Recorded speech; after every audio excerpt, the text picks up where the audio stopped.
बिस्मिल्लाहिर्रहमानिर्रहीम। मेरा नाम है अनतिक प्रेफर डिजाइनिंग वाला और मेरे यहाँ स्कूल इस्लामाबाद कैंपस में लेवल 1 का स्टूडेंट हूँ। तो आपको जैसे पता है हम रोज नए इंटरव्यू नए टेस्ट टॉक के साथ आते हैं, तो आज भी हम नए इंटरव्यू के साथ आए हैं। तो आज के हमारे स्पेशल गेस्ट है, तो हम इनसे इनकी लाइफ जर्नी के बारे में पूछेंगे और इनके बारे में पूछेंगे। तो सर, सबसे पहले आप अपना नाम बता दें और अपना इंट्रोडक्शन हमारी ऑडियंस को दे दें। मेरा नाम मोहम्मद ज़ीशान ताहिर है। और मैं एक कंप्यूटर साइंटिस्ट हूँ। और मैं पहचाना जाता हूँ प्रॉब्लम सॉल्वर के नाम से। Okay, nice introduction sir. Sir, मेरा अगला आपसे सवाल ये होगा कि आपने सॉफ्टवेयर इंजीनियर में स्पेशलाइजेशन क्यों की और चूज क्यों किया ये पाथ आपने। सॉफ्टवेयर या कंप्यूटर साइंस का जो पार्ट है, सॉफ्टवेयर तो उसकी एक फील्ड है, ठीक है। कंप्यूटर साइंस सब्जेक्ट है।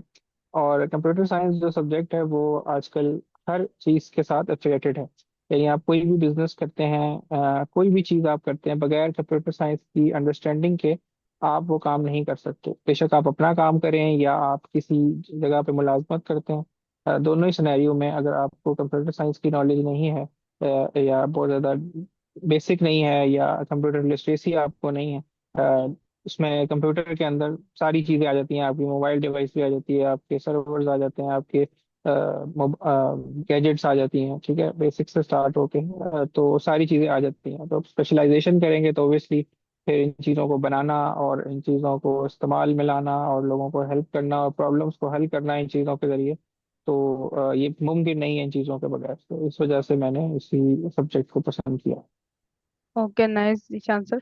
तो सर, मेरा अगला आपसे सवाल ये होगा कि स्टार्टअप इन्वायरमेंट और कॉर्पोरेट इन्वायरमेंट में क्या फ़र्क महसूस किया आपने। स्टार्टअप और कॉर्पोरेट, स्टार्टअप एनवायरनमेंट ये होता है कि एक कंपनी जो कि अभी स्टार्ट हुई है या अभी फेज में है, कुछ तब्दीली लाने के लिए, और कुछ ऐसा मसले को हल करने के लिए तो वो काम करते हैं, तो उसको आप स्टार्टअप एनवायरनमेंट कहते हैं, ठीक है। और ज़रूरी नहीं होता कि कंपनी छोटे स्केल पे काम कर रही हो। एक बड़ा आइडिया भी और एक बड़ी फंडिंग के साथ भी जो है वो स्टार्टअप ही माना जाता है, ठीक है। तो उसे आप कॉर्पोरेट नहीं कह सकते। कॉर्पोरेट आप उसे कहते हैं जिसमें एक फिक्स्ड सिनेरियो है, जैसे कोई फर्टिलाइजर का बिजनेस करना चाहता है और वो पहले से एक ट्रेडिशनल बिजनेस है, ठीक है। एक जगह पे फैक्ट्री, जैसे आप टेक्सटाइल की फैक्ट्री को ले लें, ठीक है। टेक्सटाइल की फैक्ट्री दुनिया में हर जगह लगती है, सबको पता है कैसे लगती है। तो अगर हमने किसी जगह पे लगानी है तो आप उसमें मशीनरी आएगी, एक प्रोसेस बनेगा, कहाँ से रॉ मटेरियल आएगा, सेम प्रोसेस बनेगा। फिर आपके ऑफिस जो होंगे, मैनेजमेंट ऑफिस बनेगा, सारा कुछ होगा। तो वो एक कॉर्पोरेट बिजनेस है जो कि है। स्टार्टअप जो बिजनेस होता है वो एक तरह का नया बिजनेस होता है, वो पहले एग्जिस्ट नहीं करता। तो जाहिर है जब आप कुछ ऐसा काम करते हैं जो कि पहले एग्जिस्ट नहीं करता, तो उसके रन होने के चांसेस इस बात पे बेस करते हैं कि वो काम आपने किस तरीके से अंजाम दिया। तो जाहिर है वो सक्सेसफुल भी हो सकते हैं आप उसमें, और आप सक्सेसफुल नहीं भी हो सकते। तो डिपेंड करता है कि आप उसको किस तरीके से करते हैं। तो ये दोनों में बेसिक फर्क होता है। Okay, nice sir. तो सर, मेरा अगला आपसे सवाल ये होगा कि अगर आपको जीरो से एक प्रोडक्ट जो है स्केल करनी पड़े, तो वो आप उसका आपके लिए क्या प्लान होगा और कौन सी प्रोडक्ट ऐसी होगी जो आप स्केल करेंगे उस प्रोडक्ट को। जीरो से स्केल करने के लिए आप कोई भी प्रोडक्ट ले सकते हैं। आप ये प्रोडक्ट ले सकते हैं कि आपने जो है वो कोई आइडिया को लॉन्च करना है। तो जैसे लेट सपोज आप कोई ऐप बनाना चाहते हैं, तो प्रोडक्ट ये है कि वो आपको हेल्प करती है कि वो काम आप कर सकें। अब वो कैसे आपको हेल्प करेगी? सबसे पहले वो आपको मोटिवेट करेगी, डिफरेंट कॉन्सेप्ट्स के जरिए आपको बताएगी कि जो है वो आप फाइनेंशियली आपको लिटरेट करेगी कि आपको ये करना भी चाहिए कि नहीं करना चाहिए। आप एक कंपनी में जाएं और वहां पर एक नौकरी तलाश करें एक वर्क रोल के ऊपर, और आप अपने जॉब करना स्टार्ट कर दें। आपको इजीली थोड़ी सी स्किल सीखने के बाद आपको जॉब मिल जाएगी। तो आपने ये करना ही क्यों है, प्रोडक्ट वाला काम, ठीक है। तो सबसे पहले ये मोटिवेशन पार्ट उसके अंदर होता है। फिर सेकंड पे आप आइडिया को चूज करते हैं कि आप कौन से आइडिया पे काम करना चाहते हैं। इतनी सारी, ऐसे कंप्यूटर साइंस हर चीज से रिलेटेड है, तो आपने ऐप का पूछा है, तो ऐप तो किसी भी चीज की हो सकती है। तो आपने कौन सी फील्ड के अंदर काम करना है, तो वो जो ऐप है वो आपको मदद देती है कि आप अपनी नीश को चुन सकें मुख्तलिफ जावियों से। उसके बाद फिर एक प्रोसेस है जिसको आप एमवीपी डेवलपमेंट कहते हैं, ठीक है। कि आप मिनिमम वाइबल प्रोडक्ट बनाने के मरहले में जाते हैं। उसके डिफरेंट मेथड्स हैं जो दुनिया में डिफरेंट बिजनेस स्कूल्स हैं, कंपाइल किए हुए हैं। तो वो मेथड्स को इस्तेमाल करते हुए आप वो ऐप को बनाते हैं। और उसके बाद फिर एक्सेलरेटर्स का ये जो काम होता है ये इंक्यूबेशन के अंदर होता है। जब आप इंक्यूबेशन फेज के अंदर होते हैं, इसके अंदर आप खुद देख रहे होते हैं कि आपकी ऐप किस तरह की होगी, उसको तब्दीली किस तरह से आएगी, कौन कौन से स्टेप्स हैं उसमें जो आपकी ऐप को कंप्लीट करने में आपकी मदद करेंगे। उसमें प्रोटोटाइपिंग होता है, यूजर के साथ बातचीत होती है, ठीक है, मुख्तलिफ किस्म के उसके फेजेस होते हैं। तो वो पार्ट उसके अंदर आता है ऐप के अंदर, ठीक है। और उसके बाद फिर आखिरी पार्ट जो होता है वो एक्सेलरेटर का होता है, यानी कि आपकी ऐप एक जगह बन जाती है, एक जगह चलना शुरू हो जाती है। फिर आप चाहते हैं कि अच्छा जी अभी मेरी ऐप पाकिस्तान में रावलपिंडी में चल रही है, तो कराची में कैसे चलेगी। कराची में चल रही है तो जो है वो पिशावर में कैसे चलेगी। पिशावर में चल रही है तो अमेरिका में कैलिफोर्निया में कैसे चलेगी। ठीक है, तो वो आप जाहिर है आपको कैलिफोर्निया में चलानी है तो आप तो किसी को नहीं जानते वहां पर। ठीक है, तो फिर एक्सेलरेटर्स होते हैं जो आपकी मदद करते हैं, जो एक जगह पे जिनके पास सारी रिसोर्सेज होती हैं, जो वहाँ के रिहाइश मतलब इसी काम में माहिर होते हैं, या वो यही बिजनेस कर रहे होते हैं कि उनका काम होता है कि किसी से आपको पैसे दिला दिए, किसी के साथ आपको कनेक्ट करवा दिया, और आपकी इन दी एंड आपके प्रोडक्ट की लॉन्चिंग में आपकी हेल्प करते हैं। तो जब आपकी हेल्प करते हैं तो जाहिर है उसमें डिफरेंट फायदे उनके भी होते हैं, ठीक है।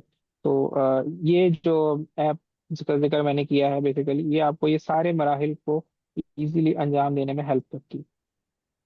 ओके नाइस सर, आपने बहुत अच्छा आंसर दिया। तो सर मेरा अगला आपसे सवाल ये होगा कि अगर आप अपने पाकिस्तान के लिए कोई अगर ऐप या सॉफ्टवेयर बनाना चाहें, तो वो कौन सा ऐसा सॉफ्टवेयर होगा जिससे पाकिस्तान को भी बहुत ज़्यादा जो है आसानी हो उन पाकिस्तान के लिए, पाकिस्तान के लोगों के लिए। यही यही जो मैंने अभी आपको ऐप का जिक्र किया, इसका नाम ग्रीन स्कॉलर ऐप है। ठीक है, तो ग्रीन स्कॉलर ऐप की ज़रूरत है, और इसमें यही है कि वो आपको जिस तरह मैंने चार इसके फेजेस बताया आपको, पहला एकेडमी है जो आपके माइंडसेट को क्लियर करती है। ठीक है, क्या आप मतलब आपको ऐप एक नई बनानी है तो आपको कौन सी बनानी है, उसको सारे प्रोसेस को आप ऑटोमेट कर देते हैं। अगर आप ये ऑटोमेट नहीं करते तो क्या होता है, तो आप फाइनेंशियल लिटरेसी या फाइनेंशियल माइंडसेट आप कहीं जाके किताबों से पढ़ते हैं, डिफरेंट किताबें आपको निकालनी पड़ेंगी। तब आपको पता लगेगा कि अच्छा मुझे ये करना भी चाहिए, नहीं करना चाहिए, सैलरी से बचने का तरीका क्या होता है, ठीक है, पैसों को सेव कैसे करते हैं, मैं जॉब के साथ साथ कैसे करूं, मेरे पास पैसे नहीं है, तो मतलब मुख्तलिफ किस्म की वजूहात जिस जो आपको जॉब करने में मजबूर करती हैं, उनको कैसे आप उसमें आपने उनसे जान छुड़ानी है, या अपने माइंड को क्लियर करना है कि आपने अपनी आपको पिवट कैसे करना है। तो पहला पहला स्टेप ये है। सेकंड, आपके पास आइडिया, उसके अंदर आपको हेल्प करता है। थर्ड जो है वो इंक्यूबेशन है। और चौथा एक्सेलरेटर है। तो ये उसके चार फेजेस हैं। तो ये ऐप मुझे लगता है कि पाकिस्तान में होनी चाहिए ताकि लोग अपनी ऐप आसाम से बना सकें। ये ओके नाइस। तो सर कभी आपने जाके मतलब ये ऐप लॉन्च हुई भी है या फिर नहीं हुई भी? लॉन्च ये हुई भी है, इसको हम पे हम काम कर रहे हैं, और ठीक। डिफरेंट मालिक के साथ हम इस पे काम कर रहे हैं, और होपफुली कुछ अरसे में ये अवेलेबल होगी सबके लिए। Okay nice. तो सर आप ऐप बनाने के लिए कौन कौन से टूल इस्तेमाल करते हैं, कौन सी कोडिंग लैंग्वेज इस्तेमाल करते हैं, ये आप बता सकते हैं? ऐप बनाने के लिए मुख्तलिफ टेक्नोलॉजीज इस्तेमाल होती हैं, और इसमें ये होता है कि डिफरेंट ऐप के फेजेस होते हैं। यानी आपने जब आज ऐप बनाई, आपने टेस्ट करने के लिए बनाई, तो उसकी टेक्नोलॉजी कोई और हो सकती है। ठीक है, जैसे आपने जो है वो एक न्यूज़ की वेबसाइट बनानी है, ठीक है, जिसमें आपने ब्लॉग्स लिखने हैं। ठीक है, तो आप पहले ही दिन जो है वो टेक्नोलॉजी वर्डप्रेस को चूज नहीं कर लेंगे, ठीक है, जो जो कि एक पूरा ऑटोमेटेड इंजन है जो कि आपको सारी फीचर्स देता है। ठीक है, क्योंकि आपने तो दो आर्टिकल लिखने थे, तीन आर्टिकल लिखने थे, तो आप सिर्फ एक HTML का या बेसिक जो कोडिंग होती है उसको इस्तेमाल करके आप वेबसाइट बना सकते हैं, दो आर्टिकल लिख सकते हैं। तो टेक्नोलॉजी का इंतखाब के अंदर जो है ना वो आपकी जो जर्नी है प्रोडक्ट की वो बदलती रहती है। यानी प्रोडक्ट के जर्नी के साथ साथ, यानी जो आपका प्रोडक्ट जैसे जैसे ग्रो हो रहा है, जैसे जैसे मेच्योर हो रहा है, उसके साथ साथ ही आपने टेक्नोलॉजी को अडॉप्ट करना है।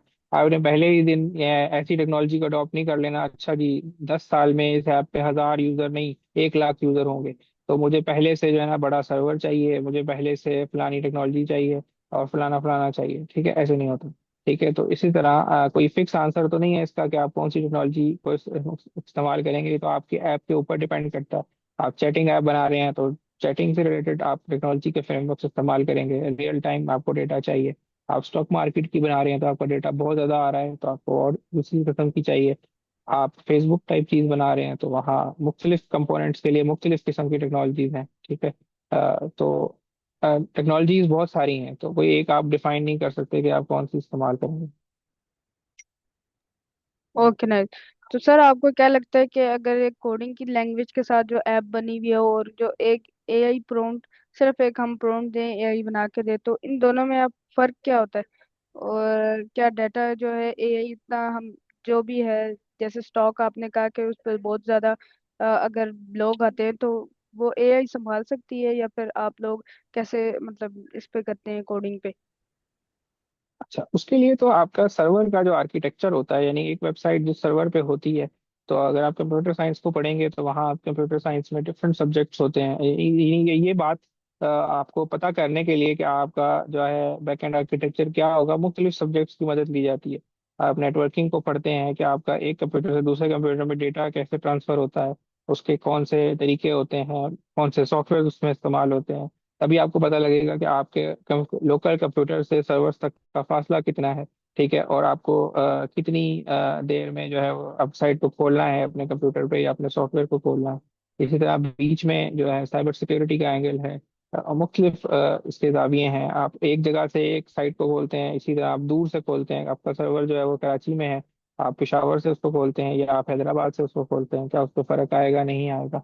तो मुख्तलिफ किस्म की चीज़ें हैं जो कि स्ट्रेटजी के तौर पे आप इसको इस्तेमाल करते हैं, लेकिन इसके लिए मुख्तलिफ सब्जेक्ट्स आपको पढ़ने पड़ते हैं, तब आप इसके महारत हासिल करते हैं। Okay nice sir. तो सर मेरा अगला आपसे सवाल ये होगा कि आपने अब तक सबसे ज्यादा जो चैलेंजेस प्रोजेक्ट जो किए हैं वो कैसे हैंडल किए हैं और उसका आउटकम क्या था? एक चैलेंजिंग प्रोजेक्ट जो कि हमने बनाया था, उसको आप कहते हैं क्लाउड बेस, ठीक है। लकीली वो ऐप को सर्वर पे लॉन्च करने के लिए ही बनाया गया था, यानी कि जो क्लाउड सर्वर्स होते हैं जिस पे आपकी ऐप को अपलोड किया जाता है, तो लोगों को मुश्किल ये आती थी कि जो है वो उसके बारे में उनको सीखना पड़ता था। यानी अगर एक कंपनी ए का एक प्लेटफॉर्म है जिसके ऊपर कोई ऐप अपलोड हो सकती है, तो जाहिर है वो करने का उसका एक अपना तरीका है। तो उस तरीके को सीखने के लिए एक आपको सर्टिफिकेशन दरकार होगी, आपको मुख्तलिफ किस्म की चीज़ें सीखनी पड़ेंगी, तब आपको वो तरीका समझ में आएगा। तो इसी तरह हर क्लाउड कंपनी का जो है वो मुख्तलिफ तरीका है उसको करने का। तो जो खास तौर पे जो वेबसाइट जो बेसिक वेबसाइट थी या जो आपकी बड़े सिस्टम नहीं होते, ठीक है, उनको करने के लिए तो आपको ज़्यादा महारत नहीं चाहिए बनाने के लिए, लेकिन जाहिर है अपलोड करने के लिए आपको फिर एक रिसोर्स चाहिए। तो उस प्रॉब्लम को हल करने के लिए एक वेबसाइट बनाई गई जिसका नाम था cloudways.com। और ये एनईडी के एक जो है वो एनईडी यूनिवर्सिटी जो कराची के अंदर है, उनके एक स्टूडेंट ने इसको क्रिएट करना स्टार्ट किया। और उसके बाद फिर उन्होंने इसको डिफरेंट जो है वो ममालिक में भेजा।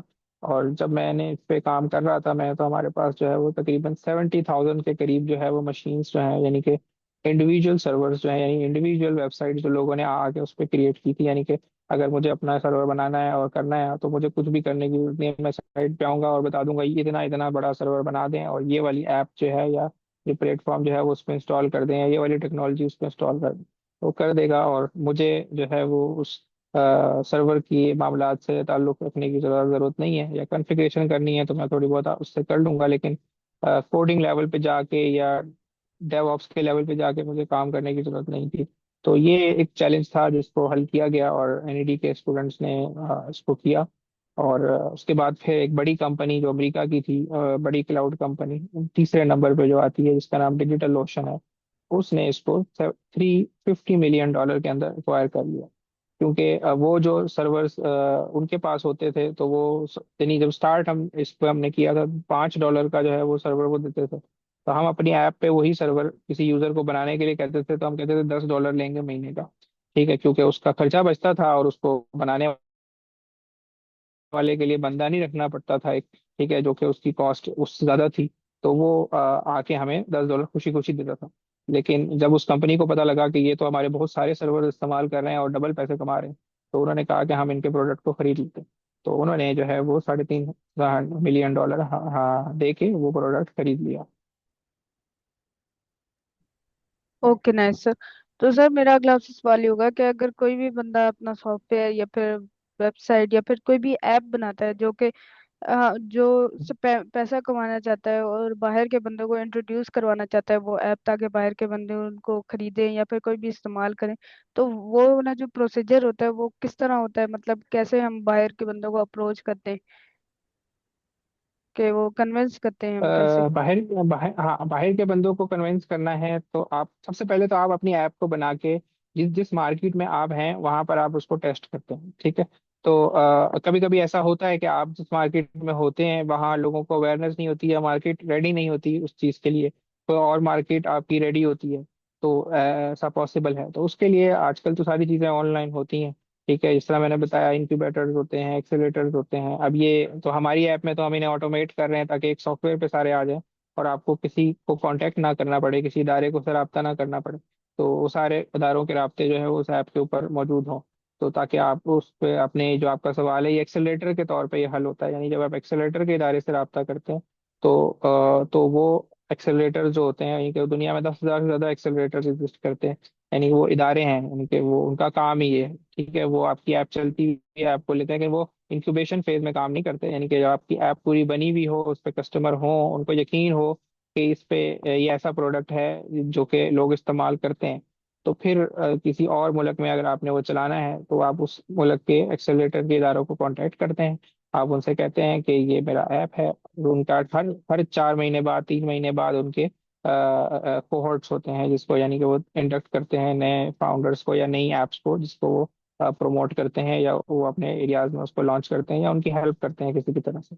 वो फंडिंग से रिलेटेड हो सकती है, वो मेंटरशिप से रिलेटेड हो सकती है, वो गाइडेंस से रिलेटेड हो सकती है, वो कनेक्शन से रिलेटेड हो सकती है। तो इस तरह की ऐप तो वो करते हैं। तो एक प्रोफेशनल काम है ये, यानी कि ये कोई ऐसा नहीं है कि आपने इंडिविजुअल बेस पे करना है। मुख्तलिफ इदारे बने हुए हैं ऑलरेडी, हर ममालिक में बने हुए हैं, पाकिस्तान में भी मुख्तलिफ बने हुए हैं, ठीक है। यानी कि आपने अगर इस्लामाबाद में करना है तो वहाँ नेशनल इंक्यूबेशन सेंटर इस्लामाबाद मौजूद है। आपने अगर कराची में करना है तो नेशनल इंक्यूबेशन सेंटर जो है वो कराची मौजूद है। इस तरह पेशावर में, फैसलाबाद में, फिर डिफरेंट रीजनल भी हैं। सिंध गवर्नमेंट के अपने हैं, पंजाब गवर्नमेंट के अपने हैं, केपी गवर्नमेंट के अपने हैं, बलूचिस्तान गवर्नमेंट के अपने हैं। इसी तरह हर ममालिक में भी एग्जिस्ट करते हैं। Okay nice sir. तो सर आपने अपनी जर्नी का आगाज कहाँ से किया था, शुरू कहाँ से की थी आपने अपनी जर्नी, और उसमें क्या क्या आपको फेस चैलेंजेस फेस करने पड़े आपकी पढ़ाई में या फिर आपकी जॉब में जो भी। पढ़ाई में तो मुझे कोई चैलेंजेस नहीं फेस करने पड़े। यानी कि मैंने फजाइया डिग्री कॉलेज से जो है वो जो एयरफोर्स, उस वक्त उसका नाम पाकिस्तान एयरफोर्स कॉलेज था, पीएफ कहते थे उसको। अब उसका नाम जो है वो फजाइया डिग्री कॉलेज है। और वहाँ से मैंने अपना यानी प्राइमरी से लेकर 0 क्लास से लेकर 10th क्लास तक वहाँ से पढ़ा। उसके बाद फिर मैंने फर्स्ट ईयर में एडमिशन ले लिया, और वो मैं डीएचए कॉलेज फॉर मैन होता था, अब वो जो है वो फॉर वुमेन एंड मैन इकट्ठा कर दिया गया। तो उस वक्त अलग अलग होते थे, तो मैंने वहाँ से अपना कॉलेज किया, 11th और 12th। उसके बाद जो है वो national university of computer and emerging sciences, इसका पुराना नाम फास्ट यूनिवर्सिटी था, तो अभी भी है। तो वो उससे मैंने अपना कंप्यूटर साइंस में बैचलर्स किया। और उसके बाद जो है वो मैंने, जब मैं कर ही रहा था तो अपना लास्ट सेमेस्टर में मैं था, तो मुझे 2 जॉब्स की ऑफर थी। एक सर्वर कंपनी थी जिसका नाम सर्वर फॉर सेल है, तो मैंने उसमें मैं ऑलरेडी काम कर रहा था। और दूसरा जो है वो उस यूनिवर्सिटी के जो डीन थे, यानी कि जो टॉप टॉप जो होते हैं, यानी कि यूनिवर्सिटी के डीन जो, या प्रेसिडेंट आप उससे कह लें, ठीक है। तो उन्होंने मुझे जॉब ऑफर किया, क्योंकि मैंने अपने फाइनल ईयर प्रोजेक्ट में एक ऐसा सॉफ्टवेयर बनाया था जो कि उनको पसंद था, और वो एजुकेशन से रिलेटेड ही था।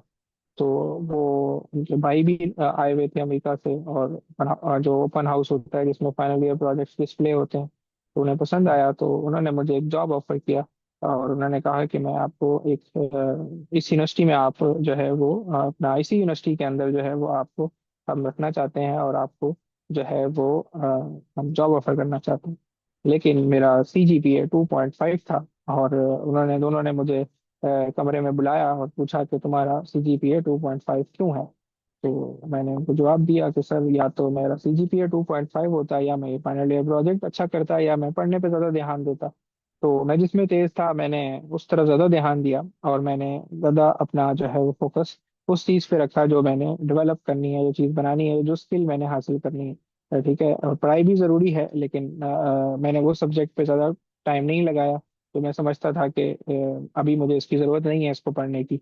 तो मैं उस सब्जेक्ट को मैंने ज़्यादा पढ़ा जो जो पढ़ने की ज़रूरत थी। तो इस वजह से मेरे कुछ सब्जेक्ट्स में अच्छे मार्क्स थे, कुछ में नहीं थे।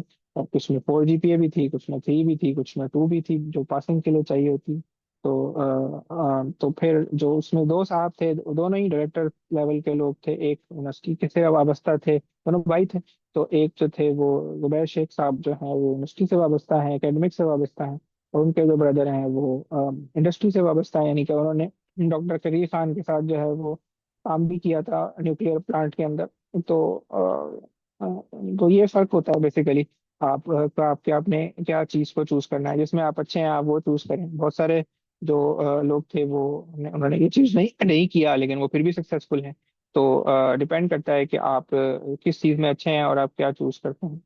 उसके बाद फिर जैसे मैंने बताया कि एक जॉब उन्होंने मुझे ऑफर किया, मैं उनके साथ काम करने लग गया। और उसके बाद फिर मुख्तलिफ कंपनियों में मैं काम करता रहा। Okay nice.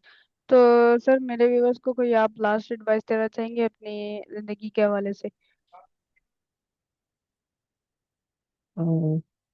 आपके यूजर्स को यही एडवाइस है कि आप अपनी ज़िंदगी को बामकसद बनाएं। और शुरू से ही अपना एक मकसद तय करें कि आज अगर आप 65 साल के हैं या 70 साल के हैं तो आप क्या चाहते हैं अपनी ज़िंदगी से। तो और अगर आप वो जो चाहते हैं वो आप एक पेज पे लिख लें। और उसके बाद फिर आप सोचें कि आपको क्या करना चाहिए ताकि आप वो चीज़ कर सकें। वो कुछ भी हो सकती है। आप पैसे भी चाह सकते हैं, आप फेमस होना भी चाह सकते हैं, आप जन्नत में जाना भी चाह सकते हैं, आप कुछ भी चाह सकते हैं। ठीक है, तो जो भी आप चाहते हैं, ठीक है, वो आप एक कागज पे लिख लें और फिर आपको जो काम वो करने की जरूरत है वो आप कर लें। Okay nice. तो सर थैंक यू आपका जो है टाइम का, और आपके साथ इंटरव्यू करने में बहुत अच्छा लगा, बहुत चीज़ें जो है सीखने को मिली। तो ये व्यूअर्स, ये था मेरा आज का इंटरव्यू। उम्मीद करता हूँ ये आपको अच्छा लगा होगा। मिलते हैं किसी और इंटरव्यू के साथ, तब तक के लिए अल्लाह हाफिज। पाकिस्तान जिंदाबाद।